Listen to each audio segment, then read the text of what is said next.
All right, everyone, welcome back into another NFL DFS video. Going to be touching on the top plays on Friday on Draft. Just a quick shout out to Austin Watkins Jr. yesterday for carrying me to my first GPP win of the season. I had mentioned that I was getting a little bit frustrated simply because I had a bunch of runner-ups or third place finishes thus far this preseason. Felt a little bit unlucky that I hadn't won a GPP, and honestly, this one was very much lucky to win. It's funny how that works, right? But needless to say, it felt good to give out GPP winning advice on every single slate thus far. So hopefully that continues once again today.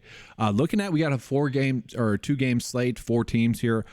Panthers versus Giants is going to be the game that I start out with. Let's go ahead and start out with the Panthers, actually. So looking at the Panthers, we do know that they're going to be without quarterback Andy Dalton.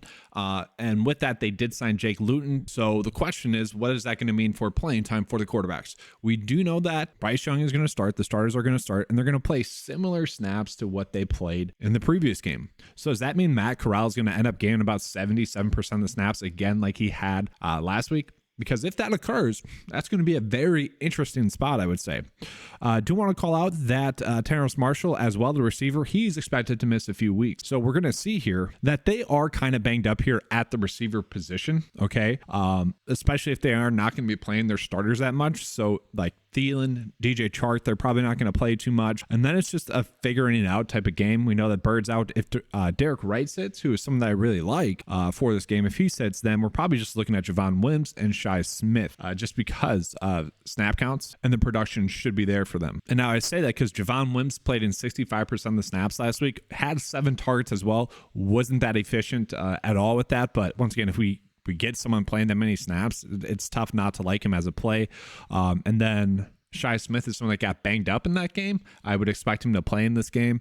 He'd be someone that would see an increase in snaps from about 50% maybe to about 60% again, especially if Derek Wright sits. I also want to call out the snap share for the running backs. It seemed like Blackshear was going to be the one that we would want to go with the most, and actually it ended up being Spencer Brown. And Spencer Brown actually ended up being very impressive last week. And with him not having that many running backs, it's definitely going to be an interesting play. Like Miles Sanders, we don't expect to play. He's someone that isn't expected to play this preseason. So someone like Spencer Brown, who rushed the ball 8 times, had 34 yards, someone that looked like a kind of dynamic playmaker, he's a play that I do want to be on. It does seem to be that we're going to be choosing between him or Blackshear. Chuba Hubbard, is he a starter? Like, is he going to get those starter reps? That's kind of my biggest question. I would say Chuba Hubbard maybe the first quarter, Spencer Brown second, third quarter, and then Blackshear third, fourth quarter as well. That's kind of what I'm expecting, but Spencer Brown was the more impressive one out of the running backs last week, and obviously playing 44% of the snaps, that's something that we like as well. But that's kind of it for me. Like, if we want to go Matt Corral, I'm fine with that. If you're trying to do a Carolina Panther stack, by all means, we could. Just looking at the Carolina plays, I would say Spencer Brown's going to be the one I want to be on the most, and you got Blackshear there. And then at receiver, it is a little bit more of a question mark. I will say, like, Laviska Shenault could be someone that pops, but I don't expect him to get too much more playing time than he got last week. The one I like the most, I would say, is Javon Wims. Feels ugly, but heck, I wouldn't be here giving you guys this advice if it wasn't for Javon Wims in the Hall of Fame game way back when, okay? He helped me take down a shutout there when I think it was literally my first preseason contest. And he was low owned, made me look good. So there is a little bit of a soft spot for him. But he is one of those players that is just not the brightest. I think that punch against, I think it was the Saints for the Chicago Bears in 2020, really summed that up. He is a athletic enough receiver to probably be starting for teams. He just doesn't have it all there, So going against backups, I don't mind targeting him. I wouldn't say he's a lock and load, but he's a play that does make sense. And honestly, it'll probably be more lower owned. Tight end wise, obviously there's going to be some space here that we could go. If we want to go Tommy Tremble, we could. Ian Thomas is a play that does make some sense to me as well. If you guys want to roll with any of those 2 players, we certainly could. And then from there, getting into the Giants, Daniel Jones and the starters are expected to play about a series or 2. Tough to say exactly which ones we'd want to be on. Like, do we want to be on Daniel Jones? I don't know. Like, Barkley probably not going to be playing with those starters. Receiver wise, who are their starters? That's the difficult part. I do want to call Cole Beasley though as a receiver. He was very impressive. I was watching the film, and guys that paid off yesterday, right? Little things like that add up. Honestly, guys, it was pretty awesome to get rewarded for that hard work yesterday. But Cole Beasley stuck out in film. And honestly, if you had told me that he played like 40 to 50% of the snaps, I would have believed you. No, he only played 10 snaps. Okay, he had 4 targets in 10 snaps. He was heavily involved when he was on the field. That's just because he was open, right? He was someone that clearly should have been playing against backups. Okay, do want to point out another kind of couple of players that stood out. Okay, Pimpleton for them. Now he wasn't that involved. He only had 2 targets, but he was a dynamic playmaker when he touched the football. He was someone that you could tell got open a lot. I'm not saying he's someone we need to go crazy with just because of how many receivers the Giants have. But yeah, there could be other players that are stepping up. He is someone that was impressive to me. Cole Beasley banged up now. Interest. Wow. Okay. So if Cole Beasley doesn't play, then Pimpleton definitely becomes a much more interesting play, I would say.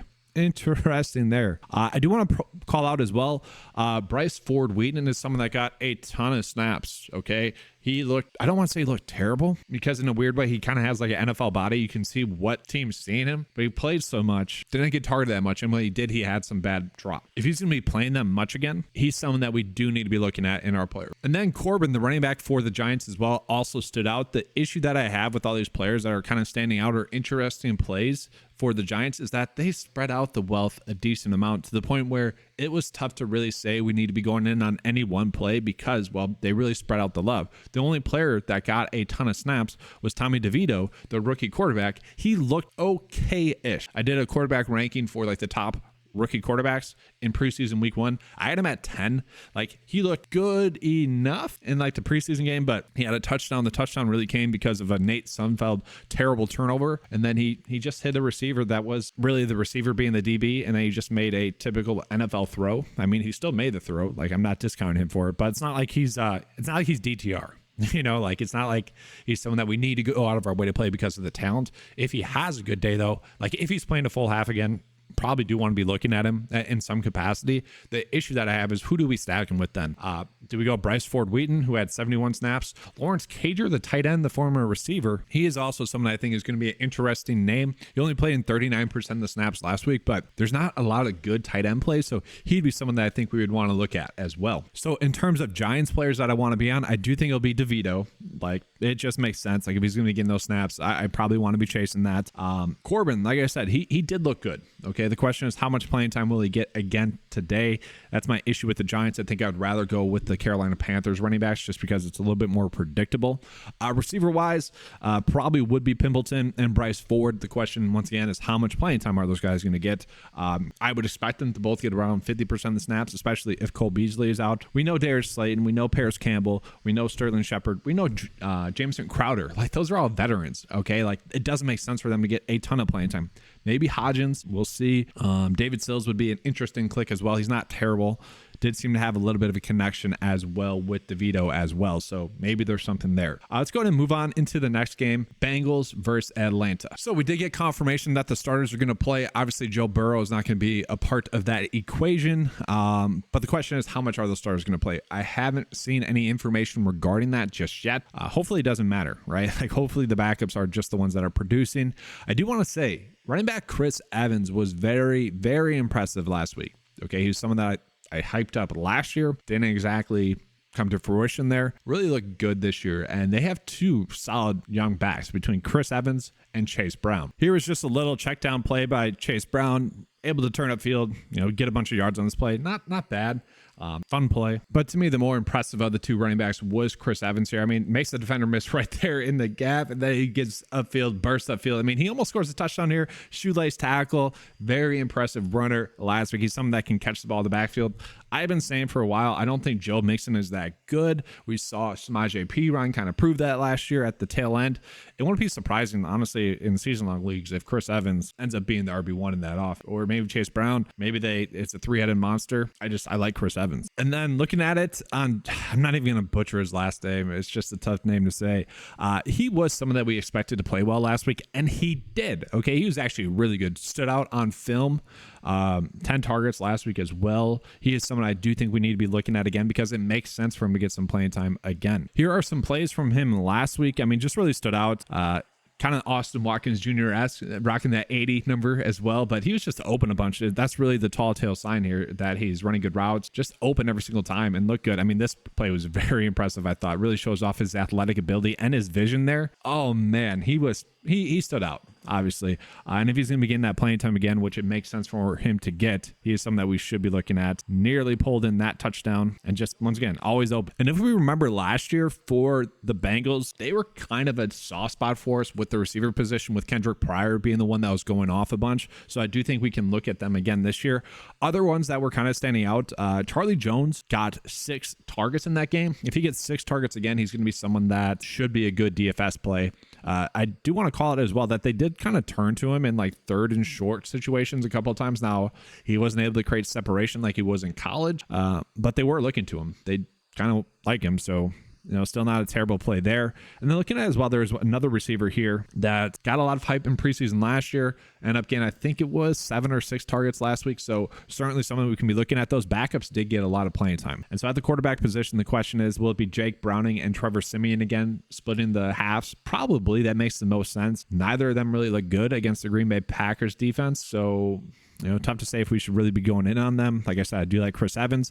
Tight end wise, does seem to be a little bit spread out. If the preseason goat, Tanner Hudson's going to be out, which it does seem like he's going to be out in this one. Unfortunately, the free square over the past 5 years, it seems like is not going to be active tonight. And so, we got to find another receiver or tight end to play. And now Falcons wise, there is a tight end that I like. Parker Hesse played 40 snaps last week. He's probably going to be one I'm defaulting to here. I'll get into that in just a second. But looking at Logan Woodside, played every single snap last week, and he was terrible. Okay, to be honest, I don't want to see that again. But he is expected to play about a half of football again this week, so obviously we do need to be looking at him in our player pool. It's just kind of is what it is in preseason DFS. That's my problem with this site. Is it seems like we're going to get a decent amount of quarterbacks playing a half of football. I just don't really like any of them too much. The starters will play again.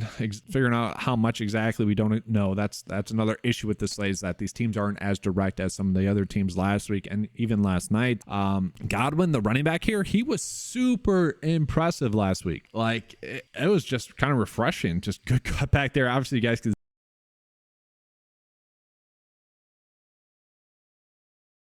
There's plays like that the whole game that were.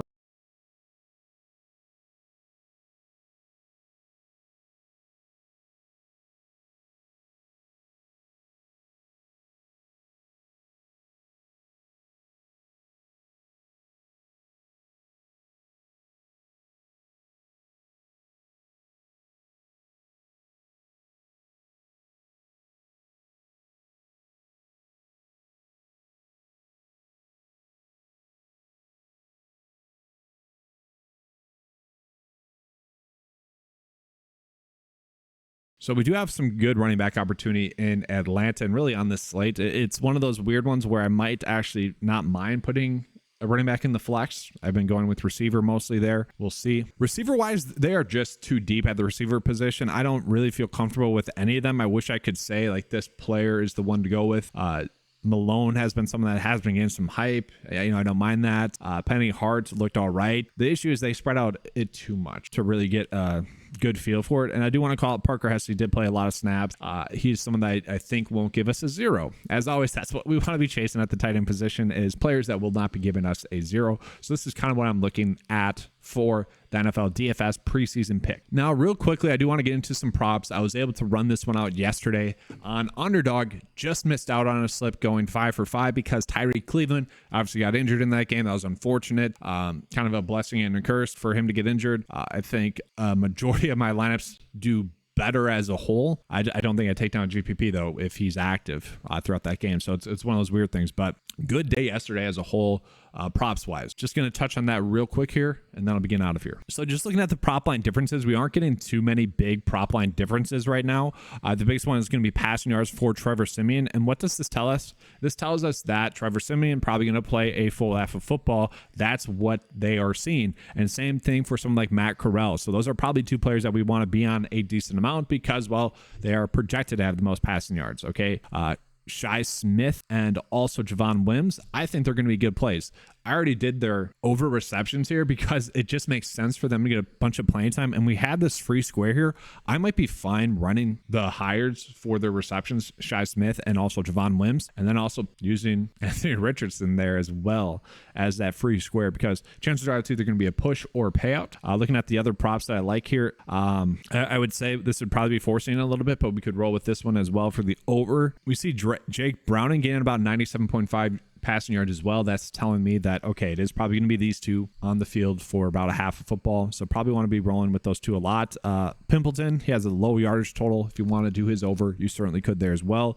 I kind of want to wait and see if we are getting the fantasy score props though. Again, on Underdog, I think those are the best ones just because it creates a little bit of safety there. I will say this line for Godwin is probably a little bit too low for his rush yards. Like I said, he's someone that I do think is going to be a good play today. And then nothing too crazy here for passing yards. Before I get out of here, I just want to remind you guys of the promo code that's going on the 9to5 website. I will be adding in my NFL DFS projections here right after this video. That is going to be available in the 9to5 lineup optimizer. So if you guys want to use that, take advantage of this promo code. Use the promo code playoffs to get 50% off your first month of your 9to5 membership. This is going to be available for new members only. This is going to be active for another week. So make sure to be taking advantage of that so you guys can be taking advantage of a good bankroll opportunity. That's going to be all for this video. Hopefully you guys enjoyed the coverage. If you did, you know what to do. Give it a like and subscribe. Let's have a good slate again today.